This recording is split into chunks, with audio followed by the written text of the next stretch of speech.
What's happening, family? Our movement still moving. This is the election blog. We just gonna get straight into it. Got my butt. It comes a point where we gotta admit the fact. I mean, congratulations that he won. I voted for him, so I'm gonna start with that right there. For all you people out there who say y'all ain't gonna vote, it's protest, this, blah blah blah, you're free to do what you want. For all you black people out there who say I don't want to vote, I don't like the process, blah blah blah, you selfish as hell. Not because you don't vote for you. I'm gonna tell you why I say that. If you black, you got family members who risk their lives that you know of, and you want to act like it's all good, that you got the you just basically saying whatever grandma, whatever granddad, whatever great grandma, whatever great granddad, whatever y'all did to, bye. I ain't got to do that. No, you do that out of respect for them. You don't do that because you won't feel a certain way. That's childish. You know, so that's where I get with that. Next thing, you got people who are happy that he won. All the people who are happy that he won, I guess it's a reason to celebrate. Your candidate won. I mean, I voted for Gore and Lieberman, and I wasn't too ecstatic when they lost. But it is what it is. I voted for Barack the first time, voted for him the second time. So, you know, I'm glad I'm 2 for 2, baby. I'm 2 for 4. I'm batting 500, whatever. But for all those people who feel like he's going to do something for our community, as in black community, well, no. Because we have to have a plan. Like, you can say whatever you want, but you need to have a plan. And if we don't have a plan, it ain't really nothing to say. Because at the end of the day, what are we doing? Like, I want you to be such and such and such and such, and you need to do this and this for our community. Well, what do you want to be done for the community? Not your particular community, but our community as a whole. Where's the black congressional caucus at? That's a question. I know it ain't that many, like one black congressman now, but where's the caucus at? Where's the black caucus at? Who can bring these things to the table? What they've been doing these last 4 years. Okay, if you've been sitting back these last 4 years because you don't want to stir up no trouble with all the other people who've been asking for stuff and throwing out benefits and acting all Brody with the president, fine.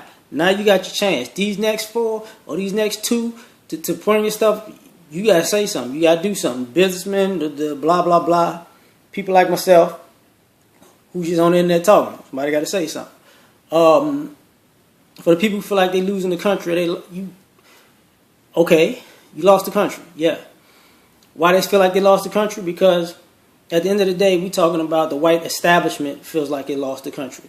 For all of these years, you used to hear them old white guys say, look, we're losing the country, we're losing the country. What they meant was, these people are starting to outnumber us.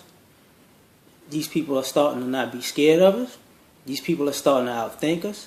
These people are starting to get better than us in everything that we consider to have a foothold in. And to a degree, that's true. Even if you could say white America has its stronghold on the things it has its stronghold in. That's not a lie. They got their hands in that stuff. The problem was, generationally, it keeps breaking down. And when it went to the numbers, it's like, okay, 62% of white people voted for Mitt Romney, and 93% of black people voted for Barack Obama.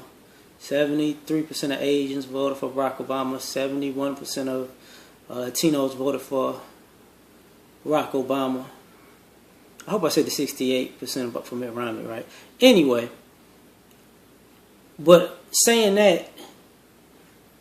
that means that their numbers are dwindling, and as much as we try with the prison industrial complex and the system and all these other things to get people so caught up in the system or die young that they still have room to breathe, is breaking down. Even with all of those things, even with all the advantages and the system. So to a degree, yeah, they're losing the country. But also to a degree, it's like, there's no way to say this. What do you expect? Like, I said this a long time ago on a long blog. You can't hate one group and expect the rest of them to be with you. You just can't do it. Like, okay, I can't get on the internet talking about I hate white people and expect like Latino people to say, yeah, I hate white people too, but then not look at me like, if you hate them, you probably hate me too. It don't work like that way. You know, if I hate one person, probably I got a propensity to hate them all, and that's the treatment of everybody like that. That's why you saw Barack Obama as a symbol for things going in this direction. As far as the racism and stuff is concerned, it's gonna kick up because now it's kind of like this is racist white America's last stand, even though he's gonna be out in 4 years. This ain't got nothing to do with him being a president for 4 years. People got it all twisted. It's got something to do with the fact that they feel like every time they get somebody who's non-white, this is the problem. This is why people didn't want Jackie Robinson. This is why people didn't want people like Jim Brown. This is why people they love Jesse Owens but get to the back. You know what I'm saying? This is the Jack Johnsons of once you incorporate one person, and another facet of this is it makes white America's establishment, white supremacy. I don't want to say white supremacy look bad because you're not supposed to be asking a slave for help. And Barack Obama's not a slave. His dad is from Kenya. His mother's from Kansas, or something like that. I forget. But so his family is not intertwined. His black side of his family is not intertwined in that history. But the way they treated him, they basically indoctrinated him by trying to just basically say you a nigga, you a nigga, you a nigga every day of him being the president. So at some aspect, it's like if he could have been mixed and biracial before, but now he's definitely black. And even though he already said he was black, it is what it is. Like, you can see that, but that's a whole nother story. But now it's like, oh shit, they want them.